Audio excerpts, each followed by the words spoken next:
자, 여러분, 그럼 우리가 선생님과 같이 학습 목표도 읽어봤고, 우리 반 친구의 아름다운 목소리로 시를 한번 낭독해서 들어보았습니다.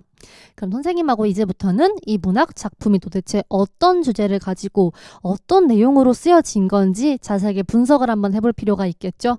그래서 선생님이 이 PPT에다가 준비를 해왔습니다. 한번 PPT를 같이 보면서 우리 수업에 집중해 보도록 합시다. 자. 저렇게 많은 중에서 별 하나가 나를 내려다본다. 이렇게 많은 사람 중에서 그 별 하나를 쳐다본다. 라고 1년이 완성되어 있네요. 자, 그런데 여러분 지금 화자가 표면에 나와 있죠. 그렇죠. 어디에? 나라고 되어 있는 화자가 등장합니다. 그런데 이 화자가 지금 어디에 있나요? 그렇죠. 바로 화자는 이 땅 위에 서 있는 그냥 인간 존재인 거예요. 그런데 이 화자가 서 있는 시간적 배경이 좀 중요하다고 느껴지는데 시간적 배경이 언제죠? 맞습니다. 별이 떠 있는 걸 보아하니 바로 저녁, 시의 제목과도 같은 저녁이었던 겁니다. 그럼 저녁 시간에 화자가 땅바닥을 딛고 서서 하늘을 올려다보니 무엇이 보였다? 별이 보였다라고 이해를 할 수 있겠네요. 그런데 그 별 하나가 나를 어떻게 본다? 내려다보는 겁니다. 나 역시도 그 별을 쳐다보고 있는 거고요. 그런데 하나 의문이 들죠. 별은요, 인간이 아니에요. 인간이 아닌데 나를 내려다보고 나 역시도 얘를 쳐다보고 하는 이런 눈맞춤이 원래 가능한 존재인가요? 아니요, 가능하지 않습니다. 그런데 이 작품에서는 그렇게 표현한 걸 보아하니 아하, 이 별을 의인법을 사용해서 인간처럼 표현하고 싶었구나. 인간이 아닌 것을 인간처럼 표현하고 싶었네. 의인법을 사용했네. 라고 이해해 주시면 됩니다. 그리하여 이렇게 사람처럼 만들어서 나와의 관계성을 돋보이고자 했던 이 별을 바로 화자와 인연을 맺은 소중한 존재라고 이해하실 수 있겠죠. 그리고 나 역시도 별을 쳐다보고 그 별도 나를 바라봤기 때문에 이 두 사람만에는 서로만 알 수 있는 시그널, 즉 둘만의 특별한 관계, 친밀한 관계가 형성되어 있는 상태라는 걸 여러분이 알 수 있을 거라고 생각합니다. 그리고 하나만 더 보고 갈게요. 자, 대구법을 사용했다라고 하는데 어디가 대구법이죠? 맞습니다. 저렇게 많은 중에서 별 하나가 나를 내려다본다. 이렇게 많은 사람 중에서 그 별 하나를 쳐다본다. 라고 하는 요 1행, 2행, 3행, 4행이 서로 대구법으로 연결이 되어 있다라고 볼 수 있습니다. 대구법 까먹지 않으셨죠? 대구법은 뭐다? 운율이 비슷하고 이 우리 고전시가에서 배웠던 음수율과 같이 비슷비슷한 글자 수로 이 통사 구조를 유사하게 맞춘 표현법을 대구법이라고 부르기로 했습니다. 잘 기억하고 있는 것 같으니 넘어가 볼게요. 자, 2연입니다. 밤이 깊을수록 별은 밝음 속에 사라지고 나는 어둠 속에 사라진다 라고 하네요. 자, 우리 아까 저녁 시간에 화자가 하늘에 떠있는 별을 보고 그 별을 의인화까지 해가면서 나와 뭔가 특별한 관계를 맺고 있고 소중한 관계라고 정리를 해보았어요. 그런데 이 별이 밤이 깊어질수록 별은 원래 반짝반짝 빛나야 하는데 사라집니다. 그리고 그 별을 보고 있던 화자인 나도 사라집니다. 왜 자꾸 사라지는 걸까? 소중한 관계를 맺은 사람들끼리 사라지는 이유가 뭘까? 라고 생각을 해보았는데 별은 원래 자연적인 존재이죠. 그러다 보니까 밤이 깊어질수록 시간이 흐를수록 이 별은 원래부터 아침을 맞이하면 사라지는 존재일 수밖에 없었다는 거죠. 필연적 운명이었던 겁니다. 나는요? 그럼 나는 인간입니다. 인간에게 시간이 경과한다는 것은 곧 죽음에 가까워진다, 소멸에 가까워진다 라고 이해할 수 있습니다. 그렇기에 결국 이 별과 나는 소중하고 친밀한 관계를 맺은 인연이었지만 자연적 섭리에 따라 인간의 순리에 따라 결국 사라질 수밖에 없었던, 이별을 맞이할 수밖에 없었던 존재들이었다는 거죠. 그리고 바로 이 포인트가 밤이 깊어진다라고 하는 시간의 경과를 통해서 드러나고 있다라고 이해하실 수 있을 것 같습니다. 그래서 한 번만 더. 자, 밝음 속에 사라지고 어둠 속에 사라진다. 잘 보이는 것처럼 밝음과 어둠이라고 하는 시각적 대조를 사용했고 그 시각적 대조 안에 숨어있는 의미는 그렇죠. 자연적 섭리, 인간의 섭리 라고 볼 수 있을 것 같네요. 좋습니다. 자, 그리하여서요. 하나만 더 보고 갈게요. 우리 두 개를 더 봐야겠네. 먼저 대구법을 사용했습니다. 대구법 우리 앞에 1년에서도 보았는데 비슷한 운율 구조와 이 어절 끊어쓰기가 비슷한 구조를 띠고 있으면 대구법이라고 부르기로 우리 약속을 했어요. 그 다음에 하나 더 밤의 의미를 한번 짚고 넘어갈게요. 먼저 첫 번째로 밤은 뭐다? 별이 자신의 존재를 드러내는 시간이었다. 별과 내가 소중한 인연을 맺을 수 있었던 시간임과 동시에 별과 내가 필연적으로 이별할 수밖에 없는 이별의 시간 또는 소멸, 죽음의 시간이라고 볼 수 있겠죠. 그리고 더 나아가서는 이런 이별 속에서 이 화자가 뭔가 깨달음을 얻고 있는 분위기를 가져간다는 거죠. 그렇기 때문에 이 밤은 마찬가지로 내면적 성찰과 고독의 시간이 될 수도 있겠구나라는 인식까지 하실 수 있으면 더 좋겠죠. 자, 그럼 마지막 클라이막스 3년으로 가야겠죠? 이렇게 정다운 너 하나 나 하나는 어디서 무엇이 되어 다시 만나랴 라고 되어 있네요. 자, 우리 너 하나 나 하나 나오는데 이 나는 누구죠? 맞아요. 우리 1년에서부터 계속 봐왔던 화자인 나입니다. 그럼 너는 누구예요? 맞아요. 너는 별이죠. 왜 별을 너라고 불렀을까? 맞아요. 우리가 1년에서 의인법을 사용하여 별을 너라고 지칭하기로 약속을 했기 때문인 겁니다. 그래서 너 하나 나 하나가 정다운 관계였음을 한 번 더 상기시켜 줍니다. 즉 직접적으로 별과 화자의 관계가 드러나고 있다라고 이해하시면 되겠죠. 그리하여 결국 정다운 너 하나 나였지만 이별을 했잖아요. 이 연에서. 그러다 보니까 어디서 무엇이 되어 다시 만나랴. 지금은 비록 이별하고 있지만 언젠가 우리가 다시 만날 수 있을 거라고 믿고 있는 그런 마음, 즉 재회를 간절히 소망하고 있는 화자의 마음이 이 마지막 3년의 마지막 행에서 드러나고 있는 거죠. 그런데 우리가 그냥 다시 만나면 좋겠다라고 하면 조금 문학적인 여운이 남질 않죠. 그래서 어떤 법을 사용하여서? 맞습니다. 서리법을 사용하여서 궁금하지 않아요. 실제로는 내가 느낀 감정을 단지 의문형 어미를 통해서 한 번 더 강조하고 읽는 사람으로 하여금 또는 듣는 사람으로 하여금 한 번 더 생각할 수 있는 기회를 주기 위해서 이렇게 서리법을 사용했다라고 볼 수 있는 겁니다. 근데 하나만 더 재밌는 걸 말씀을 드리면요. 어디서 무엇이 되어 다시 만나랴 라고 되어 있는데 이게 불교적 윤회관과 관련이 있습니다. 불교적 윤회관이라고 하면요.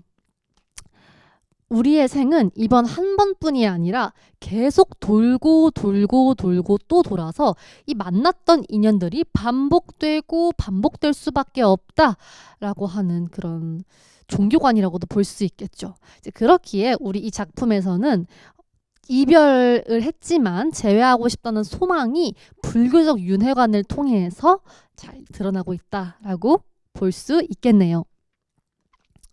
그러면 우리 한번 빠르게 정리하고 넘어갈까요? 자, 별은 어떤 존재? 나와 인연을 맺는 소중한 존재이면서 서로 의미를 주고받는 존재다 라고 정리했고, 나는 별과 공간적 대비를 이루고 있는 지상에 있는 존재, 그리고 별과의 만남을 통해서 무언가 내면적 성찰과 깨달음을 얻는 존재라고 정리할 수 있습니다. 그리고 이 별과 나의 관계성은 우리가 1년, 2년, 3년에서 본 것처럼 운명적인 만남을 이루는 관계였다라고 이해하실 수 있겠습니다. 그럼 선생님하고 정리를 정말 빠르게 하고 우리 모듬 활동으로 넘어가 보려고 하는데요. 자, 우리 먼저 봅시다. 갈래는 자유시와 서정시. 익숙하죠? 네. 성격은 사색적이고 상상적이다 라고 봐주시면 됩니다. 왜요? 그렇죠.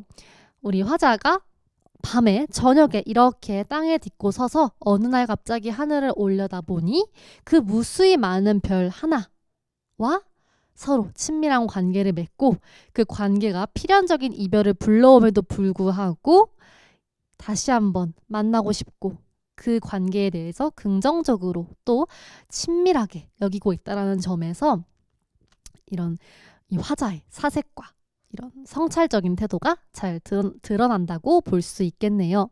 자, 아시는 것처럼 제재는 별이고 주제는 그렇죠. 인간 존재에 대한 깊이 있는 내면적 성찰이다라고 정리하시면 되겠습니다. 그럼 마지막으로 선생님하고 이 작품에서 중요한 표현상의 특징을 살펴보려고 하는데요. 자, 먼저 첫 번째. 땡땡적 이미지를 주로 사용하였다라고 하는데 어떤 이미지? 우리 이미지에 5가지 있죠? 오감을 이용한 그렇죠. 여기 들어갈 건 바로 시각적인 이미지입니다. 왜요? 우리 이연에서도 밝음과 어둠이라는 명암의 대비를 통해서 그 시각적인 대조가 뚜렷하게 드러났었잖아요. 그쵸?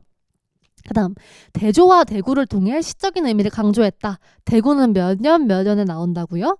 1년, 2년에 나온다라고 말씀드렸고 땡땡땡으로 마무리하여 시적 여운을 주었다.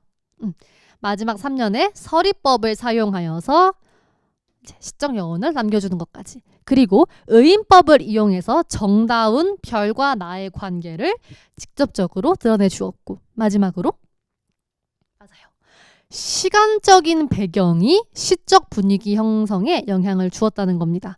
하나만 더 추가로 덧붙이면 우리 단순히 시간적 배경이 그냥 시간적 배경으로 끝나는 것이 아니라 화자가 별과 만날 수 있었던 시간, 별과의 필연적인 이별을 맞이하는 시간, 그렇기 때문에 이 화자가 느낄 수 있는 이런 성찰적인 태도가 드러나는 시간이기 때문에 시적 분위기 형성에 영향을 주었다고도 볼 수 있는 겁니다. 자, 여기까지 우리 작품을 한번 살펴보았는데 그렇다면 도대체 이 작품을 쓴 작가는 어떤 사람이길래 이런 작품을 쓴 걸까? 라는 생각이 들 수 있어요. 선생님이 간단하게 정리를 했는데 여러분이 읽기는 조금 양이 많죠? 선생님이 중요한 부분만 이렇게 빨간색 글씨로 잘 보이게 정리를 해왔는데 잘 보이죠? 좋아요. 자, 포인트. 이 김광섭 시인은요. 민족의식과 반일 감정을 주입했다는 이유로 옥에 갇혀보기도 했고요. 그리고 또 우리나라에서 일어났었던 한국 전쟁에 휘말리기도 했었고요. 그게 끝나고 나서는 민주화 운동의 현실을 보기도 했었고 좀 뭔가 나라가 잠잠해진다 싶었더니 이번에는 자기 자신이 뇌혈관 질환으로 인해서 한 10몇 년 동안을 누워서 병실에서 생활하는 이런 삶을 겪었습니다. 그러다 보니까 이런 김광섭 시인의 생애와 작품관을 우리가 크게 3가지로 나누어 볼 수 있겠죠. 광복 전과 광복 후 그리고 투병 중. 보시는 것처럼 광복 전에는 나라 자체가 어두운 상황이었기 때문에 뭐랄까 이런 우리 민족적 의식에 대한 안타까움 그리고 자기 연민 그리고 광복을 기다리는 마음이 주된 정서를 이루었습니다.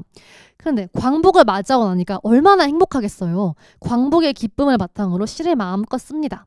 하지만 얼마 안 가서 어떤 일이 벌어졌죠? 한국 전쟁이 일어났습니다. 한국 전쟁이 일어났기 때문에 이 사람은 동족 상잔의 비극을 겪으면서 전쟁의 상실감을 작품에 녹여내기도 하였고 모든 것에 이제 정말 지겨워 죽겠어 라는 마음으로 모든 세상사를 다 잊고 자연에 몰입하고자 하는 시를 쓰기도 했습니다. 그렇게 시를 써가기를 몇 년 어느 날 뇌혈관 질환 때문에 병마와 싸우다가 이제 와병 생활이라고 하죠. 네, 투병을 하게 되는 시기가 왔는데 이 시기에는 이제 더 이상 사회적인 문제, 나를 둘러싼 공동체 또는 이런 나라의 문제에 신경 쓰기보다 인간 자체라고 하는 이런 보편적인 원리, 가치, 인간의 존재적 성찰 이 김광섭 시인의 주요 컨셉트가 되었던 거죠. 이제 그렇기 때문에 공동체적인 삶에 대한 관심과 이제 이런 자신의 삶에 대한 회고가 주를 이루는 시기라고 볼 수 있겠습니다. 그렇다면 여기서 퀴즈 하나 내볼게요. 우리가 선생님하고 같이 봤던 시 전역에는 이 3단계 중에 어느 단계에 해당할까요? 그렇죠. 이 작품은 3단계 투병 중에 작성된 시라는 거죠. 생각해볼 바가 굉장히 많습니다. 왜냐하면 자신이 죽음을 앞둔 상황에서 이 화자의 자신을 투영한 거라고 볼 수 있는데 나는 언제 죽을지 모르는 사람이에요. 나는 살 날이 살아온 날보다 죽을 날이 더 가까워요. 정말 죽음이 코앞까지 찾아왔어요. 하지만 죽는 건 너무 두렵고 무서워요. 내가 사랑하던 인연들을 다시는 못 만나게 될 수도 있고 또 죽음 뒤에 무엇이 있는지도 모르고 굉장히 두렵습니다. 하지만 김광섭 시인은 이걸 어떻게 받아들였다? 좌절하고 절망하고 슬퍼하면서 이걸 받아들인 게 아니라 별과 나, 이 수많은 별과 나의 인연, 즉 내가 살면서 겪었던 수많은 사람들과의 인연과 나와의 관계를 정다웠다라고 떠올리면서 그 인연들을 내가 죽고 나서라도 다음 생에라도 언제 어떤 모습이 되어서라도 다시 한번 만나고 싶다라고 하는 이런 삶의 이런 인간적인 성찰을 이루었다라고 볼 수 있는 거겠지요. 이제 그렇게 보면 굉장히 이 작품이 절절하게 다가온다라고 선생님은 느껴지는데 여러분은 어떠실지 모르겠네요. 자, 그렇다면 다시 또 돌아와서 그렇다면 선생님이 아까 우리 수업 도입에 보여드렸었던 이 김환기 화가의 어디서 무엇이 되어 다시 만나랴를 다시 보여드릴게요. 이 작품은요. 사실 김환기 화가와 김광섭 시인이 친구였다라는 점에서부터 출발합니다. 두 사람은 서로 친한 친구였고 그러다 보니까 문학과 예술을 하는 사람으로서 서로의 작품을 존중하고 감상하면서 영향을 주는 이런 상호적인 관계였다라는 거죠. 그래서 이 김환기 화가죠. 미안합니다. 김환기 화가가요. 미국으로 떠난 어느 날 김광섭 시인이 이렇게 아프다는 소식을 전해 듣습니다. 그리고 그 아픈 와중에 친구가 썼다라고 하는 시 전역에를 읽어보게 되는 거죠. 그러다 보니까 미국에서 제법 힘들게 아는 사람 한 명도 없고 내가 쌓아왔던 커리어가 이렇게 존중받지 못하고 존경받지 못하는 상황에서 너무너무 외롭고 힘든 생활을 하고 있던 이 김환기 화가가 깨달음을 얻은 거예요. 내가 지금 비록 이렇게 힘들고 괴롭지만 그런 삶을 살고 있지만 이 작품에 나온 것처럼 나에게는 수많은 인연들, 다정했던 사람들이 있었지. 그 사람들을 떠올리면서 언젠가 다시 만날 우리의 인연을 떠올리며 더 힘을 내보자 라는 마음으로 이 작품을 창작하게 되었다는 거죠. 즉 선생님과 오늘 함께 배운 시 저녁에가 이 김환기 화가의 어디서 무엇이 되어 다시 만나랴의 모티브가 된 작품이라고 볼 수 있는 거죠. 그래서요, 자세히 한번 들여다보면요. 알갱이가 점점점점 박혀 있잖아요. 이거 점점점 박혀 있는 게 우리 시 저녁에 어떤 지점, 어떤 어구를 형상화한 걸까요? 맞습니다.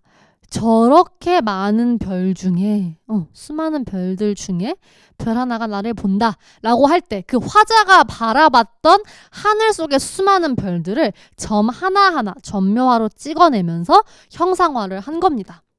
이렇게 보니까 우리가 시 저녁에를 텍스트로만 봤을 때와는 다른 뭔가 새로운 감정이 밀려오는 것 같지요? 맞아요. 이렇게 우리가 단순히 문학 작품을 단편적인 시각에서 볼 것이 아니라 문학 작품이 전달하는 이 메시지를 바탕으로 다른 예술, 다른 매체, 다른 장르로 재탄생하는 과정을 보아하니 작품이 전달하는 의미가 좀 더 풍성하게 또는 입체감 있게 다가온다라고 선생님은 느껴집니다. 굉장히 중요한 오늘의 학습 포인트가 되겠죠.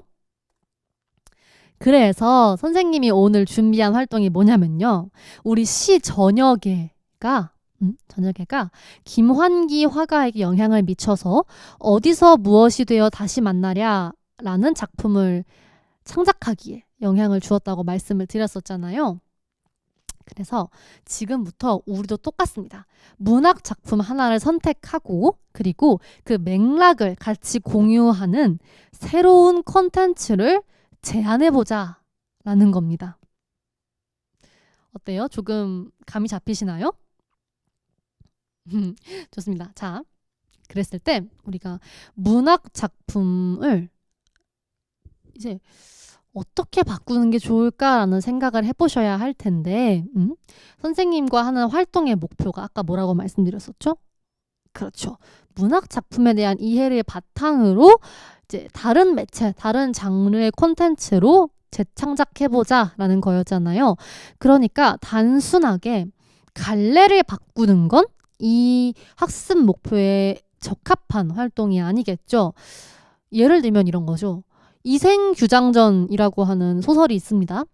근데 이생규장전을 전 이 소설을 영화로 바꾸고 싶어요. 왜냐하면 줄거리도 좀 긴 것 같고 등장인물도 되게 많이 나오고 그리고 또 뭐 귀신도 나오니까 좀 재밌지 않을까요? 라고 합니다. 이건 단순히 소설의 갈래적 특성을 영화의 갈래로 바꾼 거에 불과하다는 거죠. 하지만 선생님이 원하는 건 그 작품이 주는 메시지를 바탕으로 그 메시지가 왜 다른 갈래, 다른 매체로 재창작되었을 때 이 독자들과 대중에게 설득력 있게 받아들여질지를 고민해서 재창작을 해보자는 거였습니다. 그래서 예를 들면요. 우리 청노루라고 하는 시가 있습니다. 여러분 알고 계시죠? 맞아요. 우리 지난 수업 시간에 공부했었던 작품이었잖아요. 네.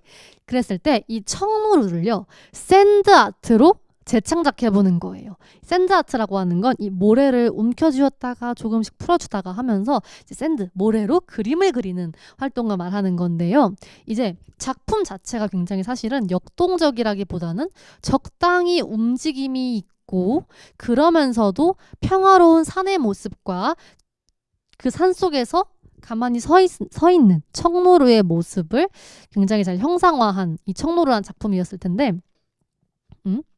그런 시의 이미지성을 극대화하면서도 나름의 동적인 느낌을 주기 위해서 샌드아트의 이런 흘러가는 모습을 영상으로 찍어서 함께 보여주고자 한다라는 이런 창작의 의도가 우리의 학습 목표와 굉장히 잘 맞닿아 있다라고 생각을 합니다.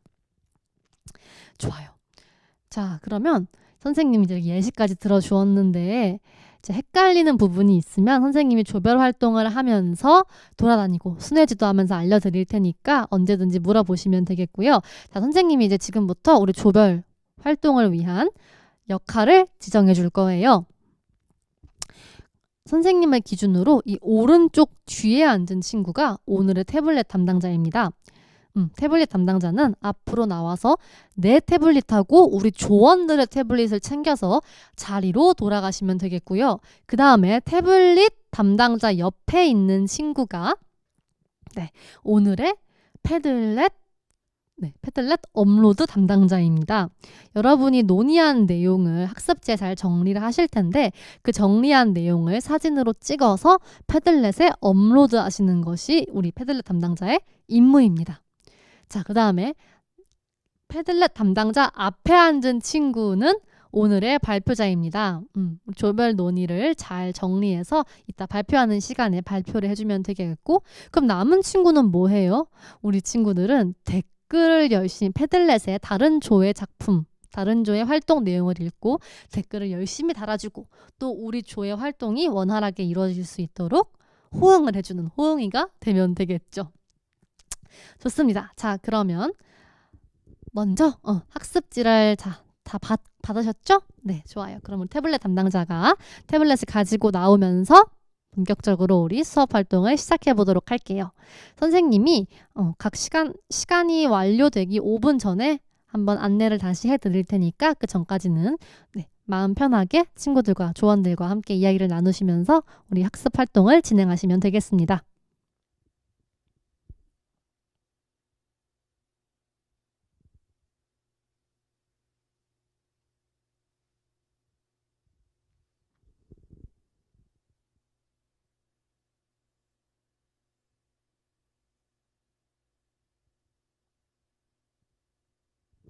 자, 여러분 이제 논의가 다 끝났지요. 네.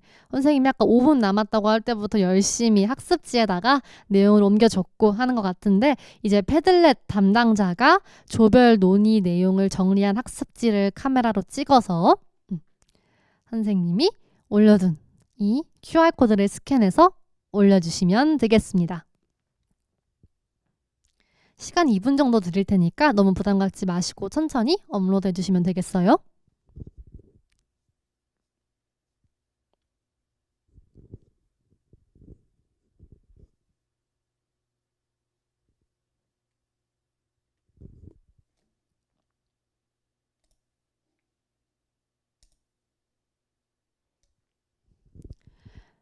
자, 좋습니다. 선생님이 보아하니 이제 우리 조별 논의 내용을 여러분들이 잘 정리해서 올려주신 것 같습니다. 자, 그러면요. 지금부터는 무엇 할 거냐면요. 여러분도 태블릿을 활용하여서 자, 이제 모든 조원, 모든 학생들이 이 패들렛 페이지에 접속하시면 됩니다. 그리고 접속을 하시고 난 다음에는 다른 조가 어떤 작품을 선택해서 어떤 식으로 재창작하고자 했는지를 읽어보시고 그 아래다가 댓글을 달아주시면 됩니다. 이때 댓글은 어떻게 다시면 되냐면요. 단순히 작품 재밌어요. 좋아요. 괜찮아요. 라고 단순하게 다시는 게 아니라요. 우리 학습 목표를 고려하면서 달아야겠죠? 맞아요. 문학 작품을 해당 매체로, 해당 장르의 콘텐츠로 재탄생시킨 의도가 무엇인지, 그리고 재탄생시켰을 때 그게 충분히 사람들, 대중들에게 설득력 있게 다가올 수 있을지 등을 생각하시면서 그 부분을 구체적으로 논의해 주시면, 아니, 구체적으로 논의가 아니죠. 댓글로 달아주시면 되겠습니다.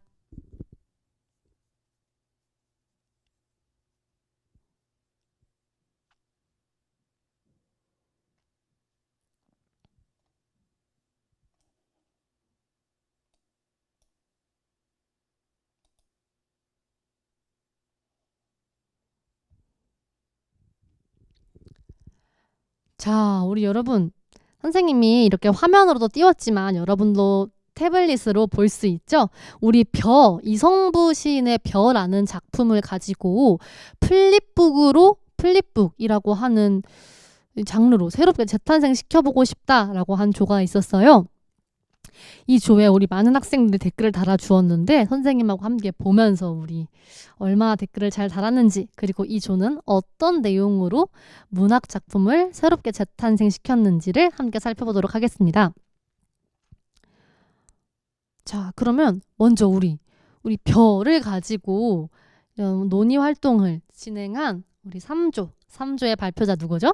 선생님 지정해 주었죠? 발표자가 일어나서 우리 조가 왜 이 작품을 선택했고 이 작품을 플립북으로 바꾸고자 한 의도가 무엇이며 구체적으로 어떻게 구체화를 해볼 건지에 대해서 한번 말해볼까요?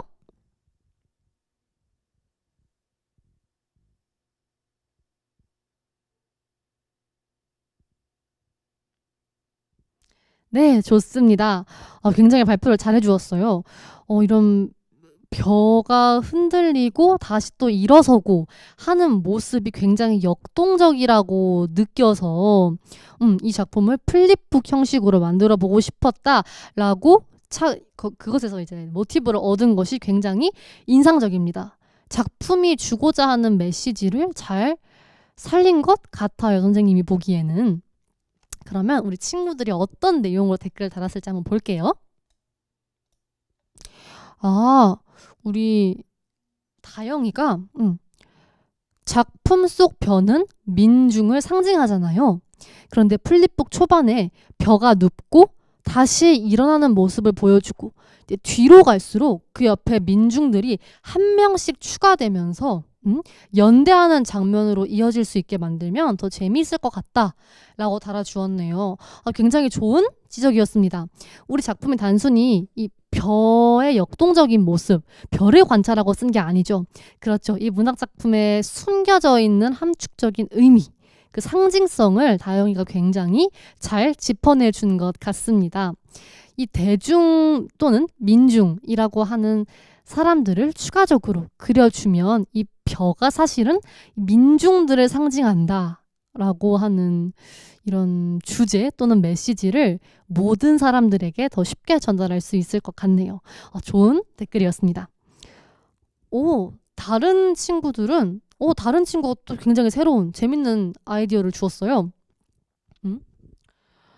이걸 전시한다고 생각하면 너무 적은 사람들만 볼 수 있을 것 같아요. 그렇죠. 사실 플립북이 제일 걱정되는 부분이 이렇게 넘겨서 이렇게 차라라락 넘겨면서 이게 이렇게 이렇게 뭐라고 해야 되죠? 그림이 바뀌는 걸 중심으로 보는 콘텐츠잖아요. 그런데 이 플립북은 한 번에 한 사람만 볼 수 있고 잘못하면 찢어지죠. 찢어지면 이걸 재탄생시켰는데 사람들이 감상할 수 없으면 조금 아쉬움이 남겠죠. 이제 그런 점에 초점을 두어서 우리 이번에는 민진이네요. 네, 민진이가 차라리 플립북이 넘어가는 장면을 촬영하여서 영상으로 만드는 건 어떤지 콘텐츠를 이중적으로 결합하여서 뭔가 복합적인 갈래 콘텐츠로 만드는 건 어떤지에 대한 제안까지 해주었어요. 그게 아니면 또 슬램덩크 영화의 오프닝처럼 스케치 그리는 장면부터 완성된 스케치가 영상 장면으로 움직이는 것을 보여주면 어떨까요? 라고 아이디어를 주었습니다. 아, 그렇죠. 슬램덩크라고 하는 굉장히 이제 유행하고 또 흥행했던 영화인데 그 영화 앞에 오프닝에서 스케치로 그렸던 인물이 갑자기 다시 살아 움직이고 하는 장면에서 많은 관람객들이 감동을 받았다고 하더라고요. 마찬가지겠죠. 이 작품도 벼의 모습으로 이제 플립북 처음 이게 초반 시작할 때처럼 벼가 움직이는 모습을 스케치로 그리다가 그 옆에 앞서 다영이가 말해준 것처럼 민중이 하나씩 추가되기 시작하고 그 민중들이 하나가 되었을 때 보여주는 연대의 감정 또는 정서를 이렇게 형상화할 수 있으면 굉장히 이 벼라는 문학 작품과 연계해서 볼 때 그 의미를 좀 더 깊게 이해할 수 있을 것 같다는 생각이 드네요. 와, 오늘 이렇게까지 좋은 내용으로 활동을 진행해 보았는데 우리 시간 관계상 몇 주 못 봤지만 선생님이 여러분이 활동하는 내용을 한번 꼼꼼히 읽어보고 거기에 대한 피드백을 선생님도 댓글로 달아둘 테니까 다음 시간에 한번 같이 확인해 보는 것으로 할게요. 자, 그러면 우리가 오늘 배웠던 내용들을 한번 다시 정리해보는 시간을 선생님하고 가져보려고 하는데 오늘 선생님하고 뭐 했죠? 처음에 시작할 때? 네, 시 전역에를 읽고 시의 메시지를 좀 이해해보고 구체적으로 한번 분석을 해본 것 같아요. 이제 그러면서도 문학과 예술 간에 그쵸? 우리 학습 목표로 봤던 건데 다시 한번 보여드릴게요.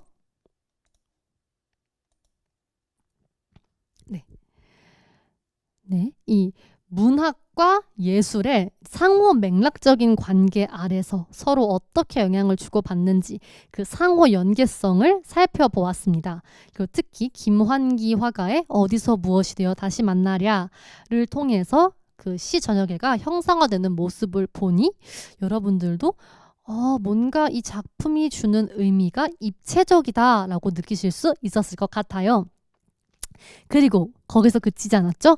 우리도 그 지점에서 영감을 받고 똑같이 문학 작품을 하나 선택해서 그것을 기반으로 다른 장르의 콘텐츠로 재창작하기 위한 학습 활동을 진행해 보았습니다.